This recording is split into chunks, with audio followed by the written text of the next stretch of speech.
कौन आपण निजर इक्विटी पोर्टफोलियो रे विविधकरण पाई एक सहज सरल एवं प्रभावशाली उपकरण खोजुचंती कि एक मल्टी कैप फंड आपणक पाई एही सबु करि परिबो। मल्टी कैप फंड कौन? मल्टी कैप फंड बृहत कैप्स रे अर्थात उत्तम भावरे स्थापित व्यवसाय रे न्यूनतम 25% निवेश करे, जहाँकि बाजार कैप द्वारा श्रेष्ठ 100 कंपनी को नहीं गठित। मिड कैप्स रे सर्वनिम्न 25% कैप अछि, अर्थात भविष्यतर बड़ कैप बाजार कैप द्वारा 101तम रु 250तम कंपनी को नहीं गठित। स्मॉल कैप्स रे सर्वनिम्न 25% कैप अछि, अर्थात विकास पाई उच्च संभावना थिबा व्यवसाय गुड़िक बाजार कैप द्वारा 251तम कंपनी द्वारा प्रतिनिधित्व करुछु। बड़का थिबा 25% एक नमनीय पोर्टफोलियो हेबो, जहाँ फंड मैनेजर को इच्छा अनुसार निवेश करा जाई परिबो।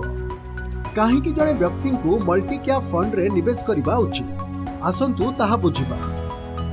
आपण एही सारणी रे स्पष्ट भाबरे देखि परिबे जे विभिन्न विभाग गुड़िक विभिन्न समय रे परस्पर ठारू अधिक भल प्रदर्शन करुछंती। तेणु बाजार कैप सेगमेंट गुड़िकरे विविधता आनिबा बुद्धिमान रो काम अटे। 50% ओजन पाई मिड कैप एवं छोट कैप अकाउंट भाबरे Nifty 500, multi cap 50:25:25 index Nifty 500 index तुलना रे अपेक्षाकृत अधिक संतुलित अटे।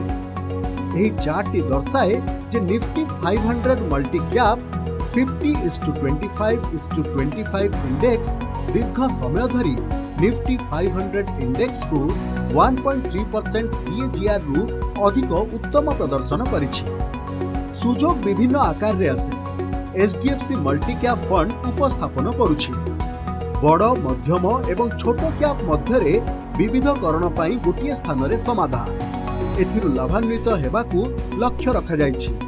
बड़ कैप रो स्थिरता, मिड कैप रो विकास एवं स्मॉल कैप रो संभावना नियंत्रित एक्सपोजर पोर्टफोलियो रो अस्थिरता को कम करिबारे सहायता करे।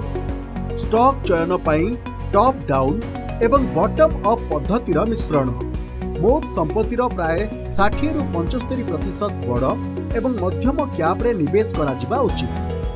मोट संपत्तिर प्राय 25% रु 40% स्मॉल कैप रे निवेश करा जिबा उचित। यह मूल्य, विकास एवं टर्न अराउंड कंपनी गुड़िकरे निवेश करने लक्ष्य रखिछि। HDFC म्यूचुअल फंड रे 2 दशंधि रु अधिक समय पाई इक्विटी फंड परिचालना करिवार एक ट्रैक रिकॉर्ड अछि।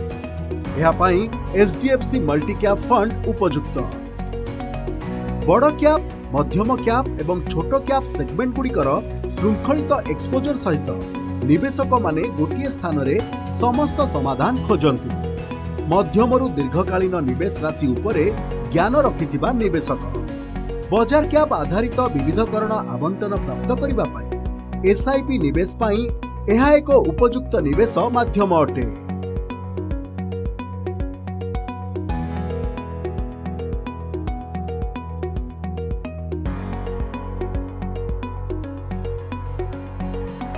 NFO अवधि 23 नवेम्बर रु 7 डिसेम्बर 2021। आज ही आपणकर म्यूचुअल फंड वितरक किंबा पंजीकृत निवेश परामर्शदाता सहित संपर्क करंतु। म्यूचुअल फंड निवेश गुड़िक बाजार विपद विषय अधीन रे अटे। समस्त योजना संबंधी दलील गुड़िक सावधानतार सहित पढ़ंतु।